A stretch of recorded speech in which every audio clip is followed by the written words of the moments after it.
Hello everyone! Welcome back to my cooking show. Ngayon guys, magluluto ako ng pangmerienda, maruya. Gamit natin ang saging saba na in-slice ko na parang pamaypay. At ipapakita ko naman sa inyo ang iba pang sangkap. Gagamit tayo dito ng flour, harina, syempre baking powder, sugar, at isang itlog, at ang ating coloring, the color yellow. Gagamit din tayo dito ng isang basong tubig, kaya ngayon sisimulan na natin i-mix ang lahat ng mga sangkap. Pagsama-samahin na natin ang harina, baking powder, sugar, yung tama lang guys na paglagay nyo ng asukal, yung tamang dami lang ng saging na inyong iluluto.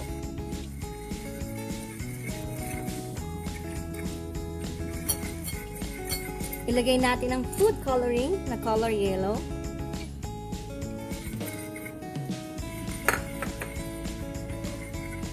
Tapos ang ating eggs. Isa lang ito guys ang gamit ko.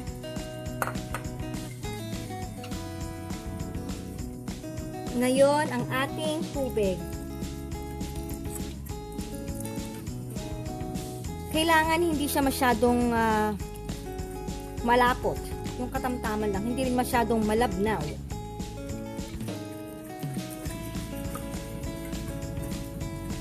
Yan, haluin ng haluin. Hanggang sa matunaw ang mga sangkap na ating gagamitin.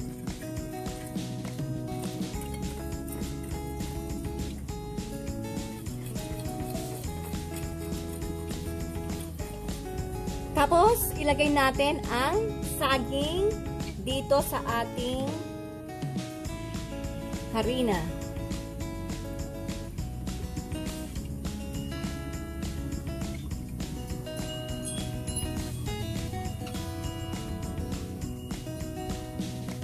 Tapos, ibababad natin ng 5 minuto. After ng 5 minuto, pwede na siyang iprito.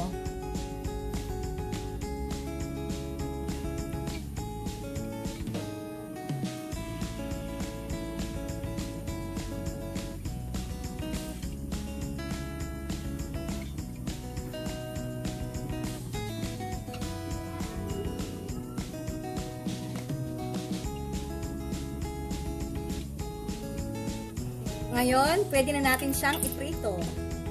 Naglagay na ako ng mantika sa ating kawali. Ipa-fry na natin ang ating banana.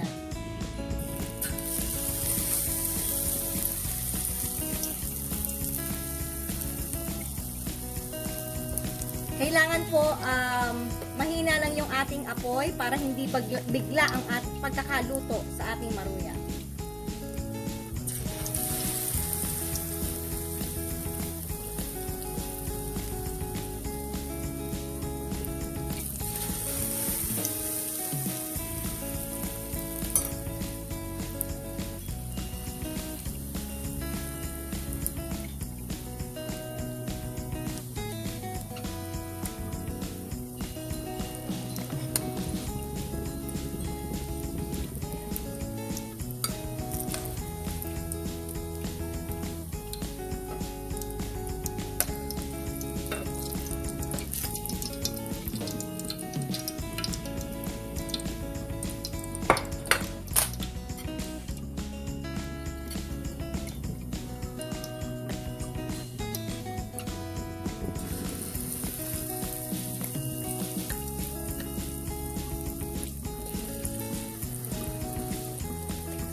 Heto na po guys, ang aking nilutong maruya na pang merienda. Pwede po itong ipang negosyo. Siyak malaki ang inyong kikitain. Heto na po guys, ang aking nilutong maruya. Pwede itong ipang negosyo. Tapos, lagyan natin siya ng sesame seeds. Pero depende sa inyo, kung ayaw nyong lagyan, okay lang. Pero ako guys, nilalagyan ko talaga para mas masarap. Bugburan natin siya ng sesame seeds.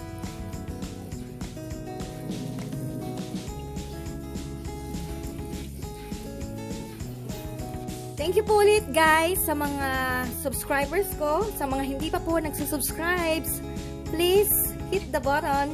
Subscribe na po kayo guys. Kaya, eto po ang aking maruya.